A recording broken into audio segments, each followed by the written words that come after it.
साउदीमा नेपालदेखि आएको कसैले हाम्रो उहाँ साथीले लिएर आउनु भएको छ र उहाँ एकजना, हामी तिनजना भनेको 4 वर्षदेखि यही साउदीमा छौँ, तर काम गर्ने ठाउँ चाहिँ अलग अलग हो। र कसैले हेर्न चाहनुहुन्छ भने नेपालदेखि के आएको छ भन्ने कुरा देखाउँछु। उहाँलाई पनि अब चिन्नुहोस् राम्रोसँग, उहाँ मेरो जिग्री दोस्त, उहाँ पनि जिग्री दोस्त नै हुनुहुन्छ।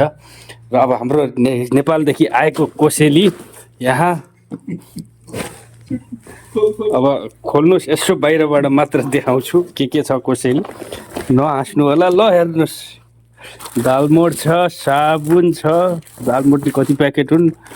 अब यहाँ हामी परदेशीलाई चाहिने भनेको चाउचाउ छ। ओहो, यो त अब आफै पढ्नु होला, आफै हेर्नु होला। अब यस्तो छ कोसेली। हस्, फेरि भेटौँला। हस् त, धन्यवाद।